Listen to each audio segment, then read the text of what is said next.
आस्तिक शिरोमणी हा शब्द का वापरलेला आहे? हा फार फार मूलभूत प्रश्न आहेत आणि आपण खरं तर उत्स्फूर्तपणे पावलोपावली तत्वज्ञ असतो, पण आपल्याला माहीत नसतं की आपलं तत्वज्ञान कुठून येतंय. आपल्या व्यवहाराला सामाजिक, आर्थिक, सौंदर्यशास्त्रात्मक सगळ्या व्यवहारांना नियंत्रित करणारे जे सूक्ष्म कण असतात, त्याच्याविषयी आपल्याला स्पष्टता नसते, पण आपण जणू काही आपलीच चौकट आहे किंवा आपलंच ज्ञान आहेत, त्या आविर्भावात आपण वेगवेगळ्या चौकटी वापरत असतो आणि त्यात बऱ्याचदा त्या आपल्या चौकटींमध्ये द्वंद्व, विरोधाभास, अंतर्विरोध आपल्यालाच कळत नाही.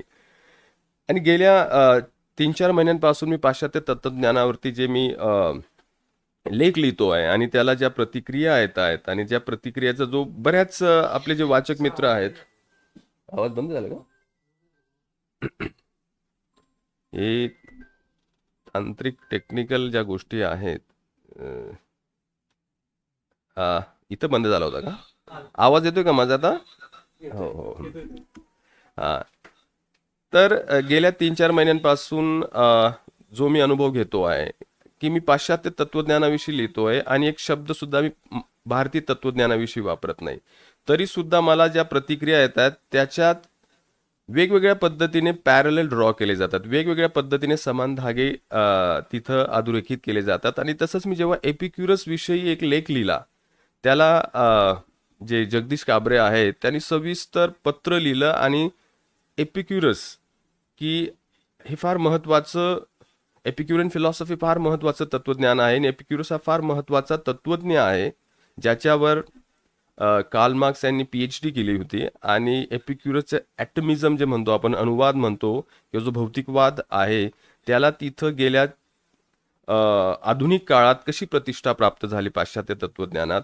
आणि सध्या विज्ञानाच्या दृष्टिकोनातून जर पाहिलं, विज्ञान जे एपिक्युरियन तत्वज्ञानातलं जे ऑन्टॉलॉजी म्हणतो किंवा जे सत्ताशास्त्र म्हणतो की आम्ही भौतिक तत्व हे हाच पायाभूत आधार आहे आणि त्याच्यानंतर आम्ही ज्ञानाची प्रक्रिया आपण करतो, ती प्रतिष्ठा जी पाश्चात्य परंपरेत एपिक्युरियन तत्वज्ञानाला प्राप्त झालेली आहे, तशी परिस्थिती आपल्या भारतीय परंपरेत चार्वाक असू द्या किंवा इतर जे तत्वज्ञान आहे, ज्याला समतावादी, विज्ञानवादी तत्वज्ञान म्हणतो आपण, त्यांना प्राप्त झाली आहे का, हा महत्त्वाचा प्रश्न आहे. आणि तर ती प्राप्त झाली नसेल तर त्याला कोणती कारणं जबाबदार आहेत. मी सुरुवातीलाच ही शब्द वापरलेत की समतावादी, विज्ञानवादी, न्यायवादी तत्वज्ञान. खरं तर समतावादी, विज्ञानवादी, भौतिकवादी हे शब्द असंच वापरल्याने आपल्या लक्षात येत नाही की यांचा अर्थ काय होतो. ते चांगले वाटतात ऐकायला, पण कुठल्याही तत्वज्ञानाचे वेगवेगळे पैलू असतात. आणि सगळ्यात महत्त्वाचा पैलू जो असतो तो की सत्ताशास्त्र, हा फार थोडा परिभाषेचा शब्द आहे, संकल्पना आहे. सत्ताशास्त्र म्हणजे कुठलंही तत्वज्ञान एखाद्या वस्तूचं अस्तित्व गृहीत धरतो, त्याच्यानंतर तत्वज्ञानाची रचना केली जाते. आणि जेव्हा कुठल्याही वस्तूचं अस्तित्व आपण जेव्हा गृहीत धरतो, त्याचे नीतिशास्त्राच्या दृष्टिकोनातून, सौंदर्यशास्त्राच्या दृष्टिकोनातून, एकूणच प्रमाणशास्त्राच्या दृष्टिकोनातून त्याचे निष्कर्ष काढले जातात. म्हणून ज्या तत्वज्ञानाच्या ज्या कॉन्सिक्वेन्सेस आहेत, म्हणजे ज्याचे जे परिणाम आहेत, ते आता एखादं तत्वज्ञान जर म्हणत असेल की हे जे आपल्याला भौतिक जग दिसतं आहे ते खरं नाही, ती फक्त माया आहे, आणि जे अस्तित्वात नाही, उदाहरणार्थ आत्मा वगैरे, तेच अस्तित्वात आहे, म्हणजे इथं आपण कुठल्या गोष्टीचं अस्तित्व मान्य केलेलं आहे, आत्म्याचं. आणि त्याच्यानंतर काय नाकारलेलं आहे, जेवढं भौतिक जग आपल्याला अवतीभोवती दिसतंय, मग ते माणसं असतील, आपलं शरीर असतं, ते नाकारलेलं आहे. पण जे वर्चस्ववादी तत्वज्ञानं राहिलेली आहेत जगात, त्यांना चिदवादी तत्वज्ञान म्हणतो आपण, त्यांनी अशा गोष्टीचं अस्तित्व मान्य केलेलं आहे की जे सर्वसामान्यांना त्याचं आकलन होत नाही. मग तेव्हा प्रश्न विचारला जातो की मग हे कसं काय माहिती आहे. मग त्याचा ज्ञानाचा आधार ते सांगतात शब्द, शास्त्र.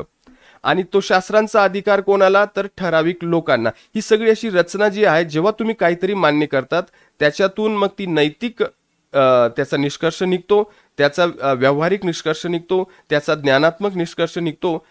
आणि ज्या तत्वज्ञानामुळे आपोआप लोकशाही मूल्यांना पूरक निष्कर्ष निघतात, ती तत्वज्ञानं भारतीय परंपरेत कुठली होती याचा शोध अ, घेतला गेला आहे का, हा कुतूहलतेचा प्रश्न होता, जेव्हा मी 2015 मध्ये परत मराठी अवकाशाकडे परतलो. तोपर्यंत मी पाश्चात्य तत्वज्ञानातील ह्या ज्या दोन परंपरा आहेत, की एक तत्वज्ञानाच्या परंपरामुळे लोकशाही पूरक मूल्यांना आधार मिळेल त्याचा अभ्यास करत होतो, आणि लोकशाही मूल्यांना मारक ठरतील यांच्यातील जे द्वंद्व आहे, ज्यांचे आपण अँटेगनिझम म्हणतो, कॉन्फ्लिक्ट म्हणतो, ते त्याचा अभ्यास करत होतो. त्याच्यानंतर मी भारतीय परंपरेत वळलो, तर तेव्हा जे कॉम्रेड शरद पाटील असू द्या, डॉक्टर आहा साळुंके सर असू द्या, किंवा उमेश बगाडे, या वेगवेगळ्या लोकांनी जे तत्वज्ञानं मांडली, की भारतीय ज्ञान परंपरेतलं द्वंद्व काय आहे, आणि मग त्याच्यात म्हणजे बौद्धिक परंपरा आहे भारतातली, त्याच्यात ही जी आपल्याला ते सूत्र लागतं, की ज्या तत्वज्ञानातील सत्ताशास्त्रामुळे, प्रमाणशास्त्रामुळे, सौंदर्यशास्त्रामुळे आपल्याला लोकशाही पूरक समाजाची निर्मिती करता येते, ती तत्वज्ञान समोर आणण्याचा प्रयत्न झालेला आहे. आणि सगळ्यात मजेशीर गोष्ट काय, भारतीय परंपरेत जेव्हा तत्वज्ञानाचा अभ्यास केला जातो किंवा तत्वज्ञानाची चर्चा केली जाते, अनेकदा तत्वज्ञान किंवा कुठल्याही ज्ञानाचे पॉलिटिकल त्याचे कॉन्सिक्वेन्सेस असतात, पॉलिटिकल त्याचे ॲस्पेक्ट्स असतात, ते डिलीट करून तत्वज्ञानाची चर्चा केली जाते. आणि ते मला वाटतं, जसं पाश्चात्य परंपरेत हे आता नाकारलं जातं, की तत्वज्ञान आकाशातून पडत नसतं. तत्वज्ञान जी असतात ती असं कोणालाही त्यांच्या मनाला वाटतं म्हणून तत्वज्ञान मांडली दिली जात नाहीत. म्हणजे आता जर तुम्ही पाहत असेल, कुठलीही ज्ञान परंपरा असते, कुठल्याही ज्ञानाची निर्मिती असते, त्याचे राजकीय कॉन्सिक्वेन्सेस असतात, त्याचे सामाजिक आर्थिक कॉन्सिक्वेन्सेस असतात. जे ज्ञान आपल्या सामाजिक, आर्थिक, राजकीय वर्चस्वाला पूरक ठरतं, त्या ज्ञानाच्या निर्मितीसाठी पूरक वातावरण निर्माण केलं जातं. मग जेव्हा भारतीय तत्वज्ञानाच्या चर्चेत अशा पद्धतीने की सगळे गुण सगळे फार खुशीने सगळेच तत्वज्ञान वावरत होती, काही तत्वज्ञान आपोआप मेली. तत्वज्ञान आपोआप मरत नसतात, तत्वज्ञानाचा विपर्यास केला जातो, तत्वज्ञान नष्ट केली जातात. आणि पाश्चात्य परंपरेत उदाहरणासहित त्यांनी मांडलेलं आहेत. उदाहरणार्थ एपिक्युरसचे 300 पुस्तकांपैकी काही कुठलेच पुस्तक का हाती लागत नाही, काही पत्रच का हाती लागतात. म्हणजे ज्या परंपरा विषमतावादी राजकारणाला पूरक नव्हत्या, बरोबर त्याच कशा नष्ट होतात, हा अगदी तार्किक प्रश्न आहे. म्हणून इथं जेव्हा आपण तत्वज्ञानाची चर्चा करतो, तर हे सगळं की एक मोठी नदी वाहत आहे, ज्ञानाची एक मोठी गंगा नदी वाहत आहे, आणि त्याच्यात कुठलाही काही कोणात संघर्ष नव्हता, कोणात काही त्यांच्यात वाद नव्हता, हे ॲक्च्युली वस्तुस्थितीला धरून नाही. म्हणजे आज सुद्धा महत्वाची जी ज्ञान केंद्र आहेत ती बंद पाडली का जातात, कारण ते जे ज्ञान आहेत त्याच्यामुळे जी व्यवस्था आहे, आणि प्रत्येक समाजाच्या प्रत्येक टप्प्यावरती एक व्यवस्था असते, आणि त्या व्यवस्थेला जरी मारक ठरतं कुठलंही ज्ञान, ते ज्ञान कसं नष्ट करता येईल त्याच्यासाठी अहर्निशम प्रयत्न केले जातात. मग भारतीय परंपरेत पण 3 वेगवेगळ्या आपण चौकटी धरूया. म्हणजे एक आहे की स्पष्टपणे चिदवादाचा पुरस्कार करणारी चौकट, की हे जे भौतिक अस्तित्व आहे हे एकतर दुय्यम आहे, किंवा हे सत्य नाही आहे, असत आहे. आणि जे काहीतरी मग ईश्वर, परलोक, पुनर्जन्म, आत्मा, ह्या गोष्टी खऱ्या आहेत, आणि त्या गोष्टींना धरूनच आपला ज्ञान व्यवहार, समाज व्यवहार, राजकीय व्यवहार झाला पाहिजे, हे एक तत्वज्ञान. आणि याच्यात ह्या चौकटीत काय आहे की असं नाही की सरळ सरळ मग भौतिकवादाला नाकारलं जातं, एकतर दुय्यमत्व दिलं जातं, आणि बऱ्याच ठिकाणी जे टोकाचे चिदवादी परंपरा आहेत त्या सरळ सरळ नाकारतात. पण दुय्यमत्व असू द्या किंवा नाकारणं असू द्या, हे एकाच प्रमाणे आपण त्याला समजू शकतो, कारण अशा गोष्टीला सर्वोत्कृष्ट स्थान दिलं जातं जे सर्वसामान्यांना ते ॲक्सेसिबल नसतं, सर्वसामान्यांना ते अवगत करता येत नाही, त्याच्यासाठी आपल्याला मध्यस्थीची गरज लागते. दुसरी चौकट आहे टोकाची, ज्याला आपण भौतिकवाद म्हणतो, किंवा भारतीय परंपरेत मला हे कळत नाही की हा नास्तिकवाद हा शब्द कोणी प्रचलित केला आणि आपण का स्वीकारतो. जरी तुम्हाला विचारलं तुम्ही नास्तिक आहात का, आपण असं काहीतरी मोठं विज्ञानवादी असल्यासारखं, हो मी नास्तिक आहे, नाही नाही, नास्तिक या शब्दाचा शब्दशः अर्थ हो मी नाकारतो. अरे पण काय नाकारतो हे त्या शब्दातच अनुस्यूत नाही आहे. उदाहरणार्थ पाश्चात्य परंपरेत काही जरी नाकारलं त्याच्यात ए आणि तो शब्द असतो एथिइझम, मी ईश्वर नाकारतो, हे स्पष्ट आहे. मला सांगा नास्तिक मध्ये काय नाकारतात तुम्ही मग ते ऑटोमॅटिक समोरच्याच्या ज्या ट्रॅपमध्ये येत आहेत. समोरचा विषय तुम्ही नाकारतो का, तुम्ही होकार देतात, तो तिकडे जाऊन म्हणतो की हो हा नैतिकता नाकारतो, हा देव नाकारतो, हा समाज नाकारतो. पण त्याला जे मनाला वाटेल तो तिथं टिपून जाणार आहे. मग तुम्ही नास्तिक हो मी नास्तिक आहे, पण काय म्हणजे नास्तिक म्हणजे काय. मग डॉक्टर साळुंके सरांनी जो आस्तिक शिरोमणी हा शब्द वापरलेला आहे याच्याविषयी आपण विचार करायला पाहिजे. इतरांची जी परिभाषा आहे त्याची चिकित्सा करून ती परिभाषा खोडून नवीन परिभाषा देणं हे आपलं काम आहे. आपण इतरांचीच परिभाषा आपण वापरतो. म्हणजे उदाहरणार्थ पाश्चात्य परंपरेत व्हॅन्डल हा शब्द जो आहे तो एका विशिष्ट जमातीचं नाव आहे. म्हणजे ज्यांनी रोम लुटलं होतं ते व्हॅन्डल्स होते, त्यांना रानटी समजलं जायचं. पण नंतर चर्चने ती परिभाषा आहे त्यात की डोंट व्हॅन्डलाइज इट. याचा अर्थ असा होतो की ज्यांना जे सुसंस्कृत नसतात, जे लुटमार करतात किंवा जे तोडफोड करतात त्यांना व्हॅन्डल्स म्हटलं जायचं. म्हणून आपण जे शब्द वापरतो, असुर हा शब्द घेऊन घ्या तुम्ही. असुर हा शब्द याचा अर्थ काय आहे आणि तो बरोबर कसा सर्वसामान्यांच्या भाषेत पेरला गेलेला आहे. जी सर्वसामान्यांची भाषा आहे, सर्वसामान्यांचा सामाजिक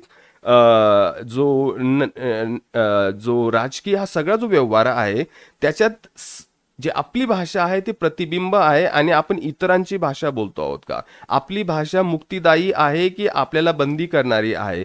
मग त्याच्यासाठी तत्वज्ञानाच्या चर्चा महत्वाच्या असतात. त्याच्यासाठी ही जी पुस्तकं आहेत महत्वाची पुस्तकं आहेत. आणि ही पुस्तकं म्हणजे खरं तर चार्वाक या तत्वज्ञानाविषयी तात्यांनी एवढी सोपी मांडणी केलेली आहे की एवढी सोपी आहे की त्याचा परिचय करून देणं मला तर असं की काय परिचय एवढ्या सोप्या भाषेत त्यांनी मांडलेला आहे.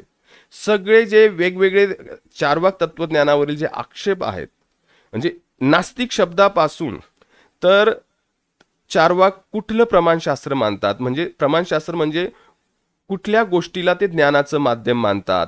आणि प्रमाणशास्त्र नंतर सौंदर्यशास्त्र काय आहे, जगण्याचा हेतू काय आहे, म्हणजे ज्याला आपण टेलिलॉजी म्हणतो. मी तत्वज्ञानाचे शब्द मी टाळणार आहे की उद्दिष्ट काय आहे, साध्य काय आहे जगण्याचं, या सगळ्या गोष्टींची एवढी सुंदर मांडणी केलेली आहे. आणि हे पुस्तक बऱ्यापैकी आपल्या वाचकांनी वाचलेलं आहे हे पण मला खात्री आहे. पण तरी सुद्धा जे सर्वसामान्यांच्या डिस्कोर्समध्ये हे पुस्तक नाहीये. ते आहे की जे सुशिक्षित क्लास आहे त्यांनी वाचलेलं आहे पण त्याच्याविषयी चर्चा होत नाही. आणि फारच शोकांतिका आपल्या समाजाची अशी आहे की तत्वज्ञान हा सर्वसामान्यांचा चर्चेचा विषय नाही. तत्वज्ञान म्हणजे काहीतरी असं कुठल्या तरी आश्रमात कुठला तरी बाबा काहीतरी करतोय.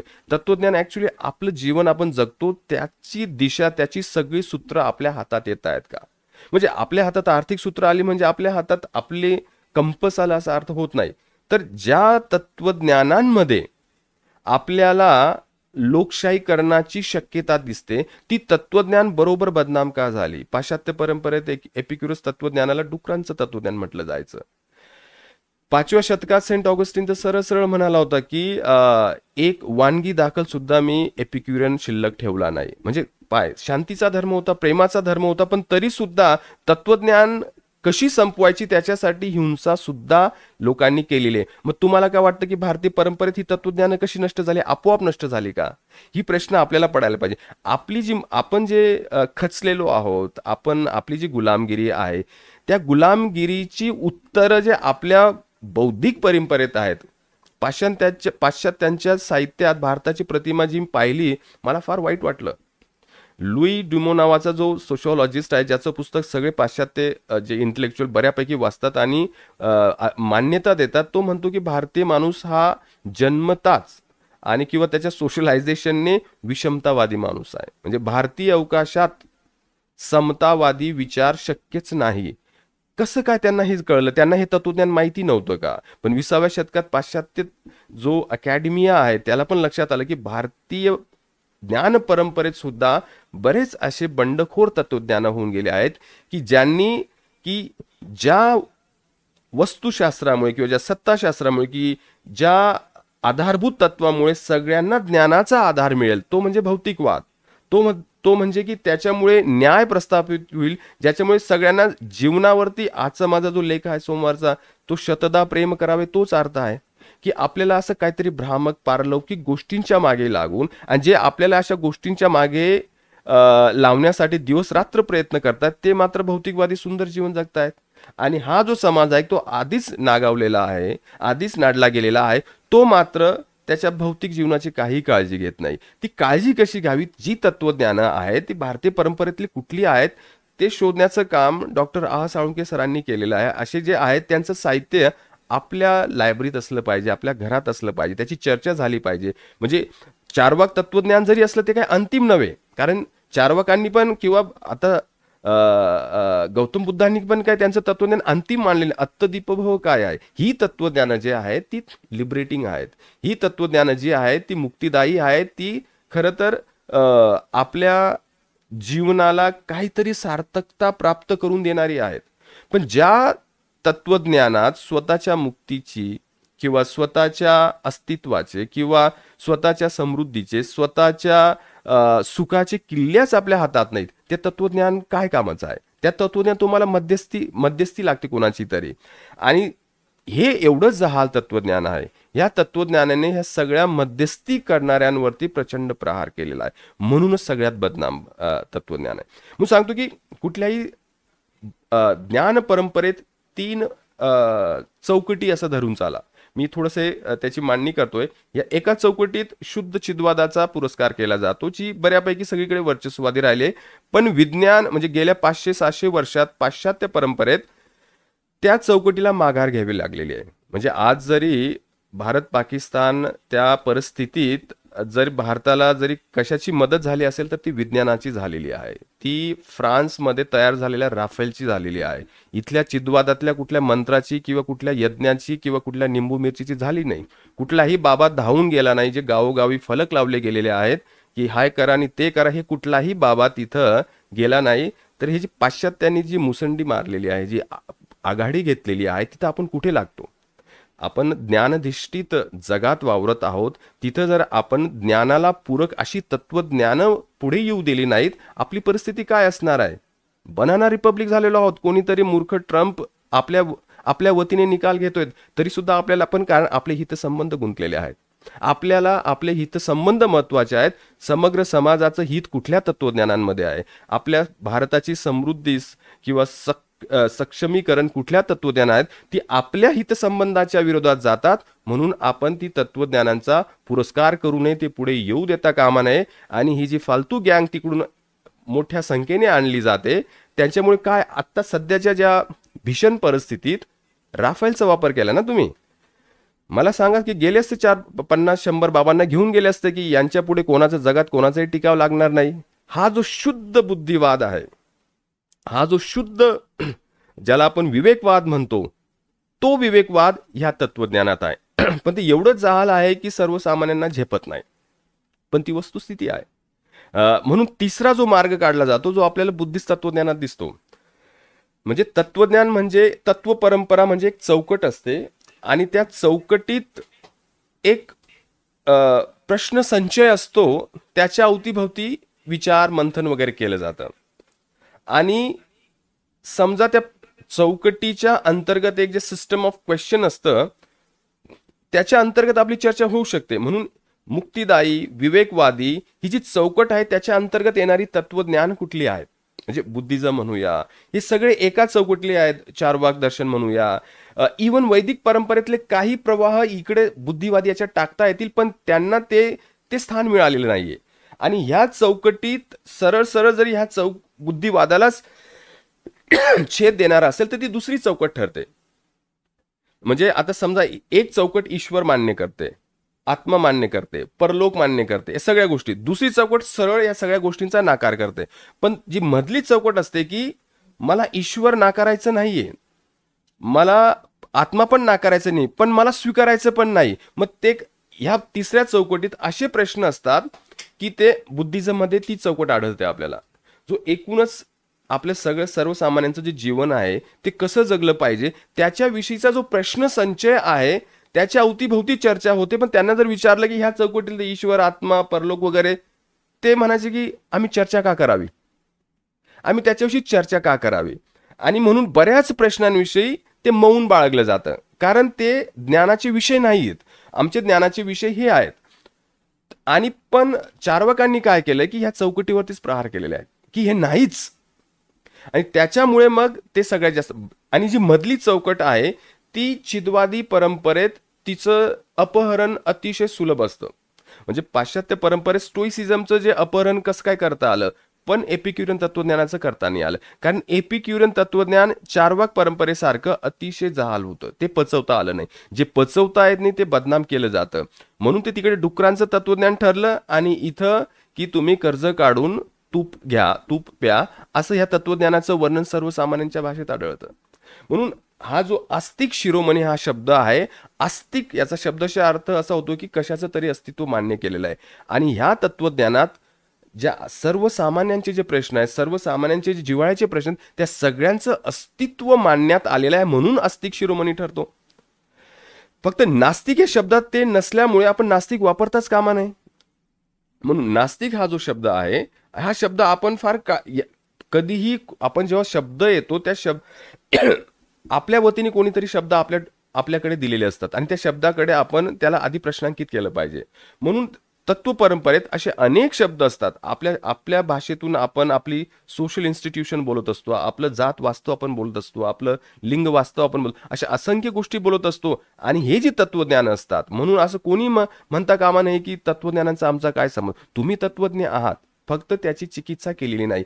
आणि चार्वाक तत्वज्ञानाचा महत्वाचा जो पैलू आहे, जो कौटिल्यांनी जो अधोरेखित केलेला आहे, की it's one of the most prestigious critical tools. म्हणजे जे ज्ञानमीमांसेचं साधन म्हणून त्यांनी या तत्वज्ञानाला प्रतिष्ठा प्राप्त करून दिलेली आहे. तर मी 2015 मध्ये परत जेव्हा भारतीय परंपरेत आणि त्यातल्या त्यात मराठी अवकाशात साहित्य वाचायला सुरुवात केली. मी म्हणत नाही की माझा जो संशोधनाचा फुल टाइम विषय भारतीय तत्वज्ञान आहे, त्याचं it's a work in progress. 10 वर्षापासून करतोय, पण त्याला अजून वेळ लागेल. आणि मी अधिकारवाणीने पण भारतीय परंपरेविषयी बोलू शकत नाही, कारण हा माझा फुल टाइम रिसर्चचा विषय राहिलेला नाही. पण माझं काम चालू आहे 10 वर्षापासून, आणि कदाचित अजून 5-1 वर्षानंतर मला प्रश्न विचारले जातात, मग आता तुम्ही याच्याविषयी लिहिलं तर मग तुम्ही नक्कीच, आज मी जो विषय मांडलेला आहे की एक धर्मरक्षक युद्धखोर कसा काय जंटलमॅन झाला पाश्चात्य परंपरेत, मग तुम्ही भीष्मपितामह विषयी लिहिणार आहात का. आता माझा तो विषय नाही, आणि मी त्या परंपरेतून येतो की जे माझा विषय नाही, तर मला सांगायला काही अडचण नाही की विषय नाही. आणि हे जे भारतीय परंपरेत जे टुकार तत्वज्ञ फिरता आहेत की त्यांना सगळंच माहिती असतं, म्हणजे लबाड पण असतात ते. तो कुठला तरी जग्गू नावाचा आहे, जग्गी काहीतरी, त्याला काहीतरी अरिस्टॉटल मूर्ख दाखवण्यासाठी काय केलं त्याने, अरिस्टॉटल आणि हेराक्लिटस यांची डायरेक्ट एका बीचवरती बैठक घडून आणली त्याने. आणि यांच्यामध्ये 150-200 वर्षांचा फरक आहे दोन तत्वज्ञांमध्ये. पण इथं आपण प्रश्न विचारतो कोण, आपल्याला बाबा आहे काहीतरी मागे मस्त देवाचं प्रतीक लागलेलं आहे, तेवढं पुरेसं आहे. हा समाज एवढा भाबडा आहे. भाबडेपण हे क्षम्य आहे, पण गुलाम मानसिकता ठरवून जाणीवपूर्वक बाळगत राहणं हे अक्षम्य आहे, असं कार्ल मार्क्स म्हटलेलं आहे. कार्ल मार्क्स जो आहे तो तिथल्या भौतिकवादाचा महत्वाचा तत्वज्ञ आहे, म्हणून इथल्या चिदवाद्यांचा तो प्रमुख शत्रू ठरतो भारतीय परंपरेत. म्हणून मी म्हणतो की ज्या भारतीय समाजासाठी समतावादी किंवा लोकशाहीसाठी लागणाऱ्या शक्यता आपल्याला कुठून उसनवार करण्याची गरज नाही. आणि विधायक विचारांना उसनवारी करण्याची आपल्याला ते कमीपणा पण यायला मला वाटत नाही की काही गरज आहे. म्हणजे आपण हाफ चड्डी काळी टोपी उसनवारी घ्यायला आपल्याला काही अडचण नाही, पण चांगले विधायक विचार घ्यायला त्यानं, मग त्यांनी पाश्चात्यातून आणलं, मग काळी टोपी कुठून आणली, हाफ चड्डी कुठून आणली, ते सगळं कुठून आलं ते पण सांगा तुम्ही. ह्या चर्चा जेव्हा होतील तेव्हा ही जी गँग आहे, जी खरं तर समग्र समाजाचं जे अपरिमित नुकसान करतायत, त्या समाजाच्या हितासाठी आपल्याला ज्या तत्वज्ञानात समग्र समाजाचं हित आहे, न्याय आहे, सगळ्यांना ज्ञानाचा अधिकार आहे, तो स्त्रिया असतील किंवा कुठल्याही जातीचा असतील, अशा तत्वज्ञानांचा, ठीक आहे, ज्याच्या त्याच्या मी आध्यात्मिक माणूस आहे, मी परत परत अधोरेखित करतो, पण आध्यात्मिकता आणि राजकारणातला भेद आपल्याला कळायला पाहिजे. आणि जेव्हा तुमची आध्यात्मिकता इतरांचं राजकारण होतं, तर तुमची गुलामगिरी ही निश्चित आहे. म्हणून अशी जी तत्वज्ञानं आहेत, आणि तात्यांनी असंख्य छोटी छोटी पुस्तकं लिहिली आहेत आणि त्याच्यात त्यांनी बऱ्याच गोष्टी ज्या आहेत पुराव्यानिशी खोडून काढलेल्या आहेत. म्हणून हे पुस्तकाचं वाचन झाल्यानंतर आपण सगळ्या मित्रांनी आणि हे पुस्तकं वाटली सुद्धा पाहिजे. हे साहित्य जे आहे सामाजिक अवकाशात याचा प्रवेश झाला पाहिजे. आणि हे जे बाकीचं साहित्य आहे की निरर्थक आहे, भ्रामक आहे, आभासी आहे, ते तुम्हाला फक्त तुमच्या दैनंदिन प्रश्नांविषयी तुम्हाला फक्त विसर पाडण्यासाठी मदत करतं, पण प्रश्न परत तुमच्या समोर उभे राहतात त्याचं काय. म्हणजे मी पण एकेकाळी ह्या गोष्टींच्या नादी लागलेलो होतो, पण मला लक्षात आलं की त्याच्यामुळे आणि आत्ता जिथं आहे ज्या तत्वज्ञानांमुळे आहे ज्याच्यामुळे मी समाजात उभा राहतो किंवा मी माझी भूमिका मांडतो, माझ्या भूमिकेत कुठेही कोणालाही अडचणीचे काही गोष्टी असतील, खटकत असतील, त्यांनी माझ्यासमोर तार्किक आणि विवेकशील पद्धतीने मांडाव्यात. कदाचित मी जेव्हा चुकेल मी सांगेल की बाबा बरोबर आहे तुमचं, पण त्याच्यासाठी तो विवेकवादी चौकटीतला संवाद झाला पाहिजे. पण आज संवाद नाही, पटलं नाही तर तुम्हाला शिवीगाळ होईल. कारण ही ट्रोलिंग येते कुठून, हे पेटंट आलं कुठून, हे फेक न्यूज आलं कुठून. फेक न्यूज म्हणजे चारवाकांच्या नावाने काहीतरीच घुसडून द्यायचं. ही फेक न्यूज आजची गोष्ट नव्हे, त्याच्यासाठी तुम्हाला भारतीय बौद्धिक ज्ञान परंपरा वाचावी लागेल. हे फेक न्यूजचं फार जुनं पेटंट आहे. तर आणि ते फेक न्यूज जीवनातल्या किती फेक न्यूज आहेत ते शोधून काढण्यासाठी आपण जशी शरीराची ठेवण त्याच्यासाठी आपण मेहनत घेतो, जिम जातो, ते मनाची, बुद्धीची आणि एकूणच बौद्धिक ठेवणसाठी आपण काय करतो, आपण एकांगी पद्धतीने म्हणजे आर्थिक प्रश्नाच्या मागे एवढा लागतो की आपण सर्वांगीण विकास काय असतो जीवनाचा, आयुष्याचा, तो विसरून जातो. किंवा राजकीय याच्या मागे, काल माझं अकलूजमध्ये भाषण होतं आणि मी कुठल्याही व्याख्यानासाठी जातो ते माझ्या याच्यावरती की माझी भूमिका मांडणार आहे.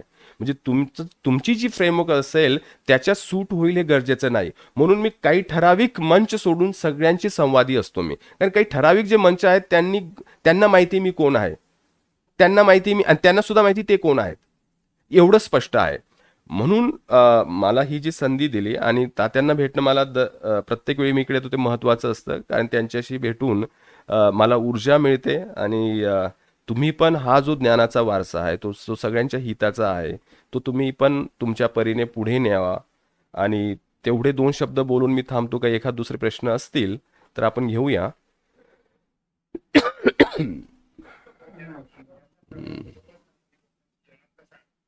चार्वाक दर्शन एक प्राचीन काळातील तत्वज्ञान आहे.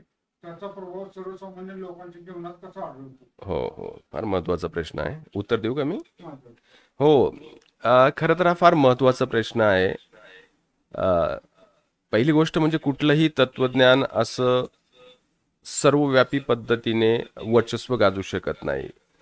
तर प्रत्येक तत्वज्ञानातले जे महत्वाचे आणि लोकप्रिय पैलू असतात ते आत्मसात करून त्याचे दातं काढली जातात. तसंच चार्वाक तत्वज्ञानाचं झालेलं आहे. खरं तर आपण जगत असताना आपल्याला कधी धाडसाचे क्षण असतात आपल्या जीवनात, तर कधी आपल्याला भीतीचे क्षण असतात. आणि माझं उत्तर थोडंसं साहित्यिक पद्धतीने मी दिल्या महत्वाच्या प्रश्नाचं की हे जे प्राचीन तत्वज्ञान आहे सर्वसामान्यांच्या जीवनात कुठं कसं भिनलेलं आहे. तर जेव्हा जेव्हा आपण आपल्या जीवनात धाडसी क्षण येतात, आपण नकळतपणे चार्वाक तत्वज्ञानाचे पायक होत असतो. जेव्हा जेव्हा आपल्याला भीती वाटते तेव्हा आपण आपोआप हे सगळं अनकॉन्शियसली नेणिवेत होणारे प्रकार आहेत.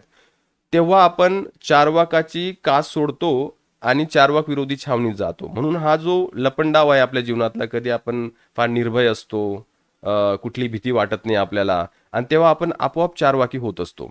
आणि पण जेव्हा आपल्याला असे भीतीचे क्षण येतात, आपल्याला काहीतरी असं वीकनेस जाणवतं की तेव्हा आपण असं काहीतरी अंधारात काहीतरी भ्रामक आधार शोधतो, तेव्हा मात्र आपण चार्वाकाला निरोप देतो. पण जेव्हा कॉन्शियस पातळीवरती आपण काम करतो तेव्हा आपल्याला कळतं की भ्रामक आधारापेक्षा जे आहे त्यालाच आपण त्याचा स्वीकार केला पाहिजे. आणि म्हणून तेच आहे की कुठलाही माणूस 100% 100% हा धाडसी नसतो किंवा 100% कुठलाही माणूस जो असतो तो असा घाबरट नसतो. ते क्षण असतात. आणि ही जी तत्वज्ञानं आपल्यात आलेली आहेत ती तत्वज्ञानं ती जवळपास ह्याच गोष्टींचा पुरस्कार नकार वगैरे करत असते.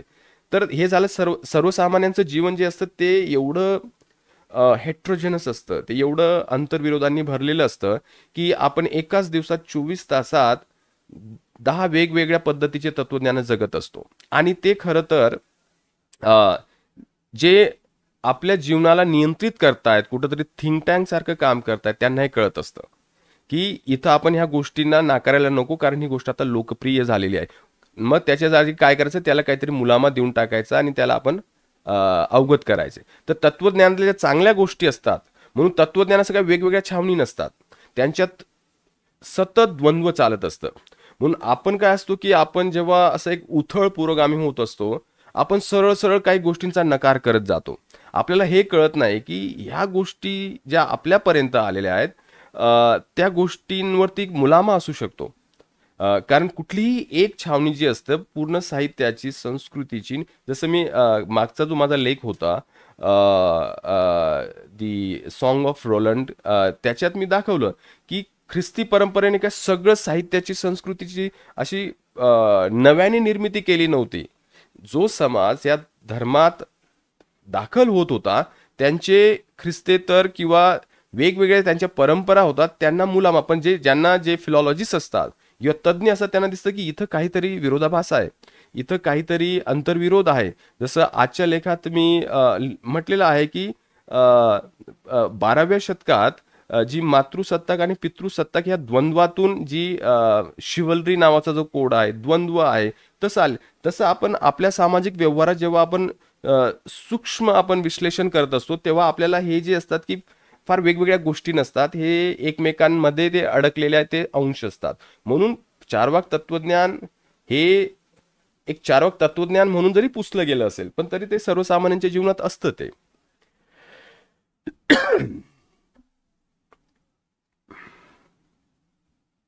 अजून आहे का प्रश्न? नवनाथ सर, पुढचा प्रश्न.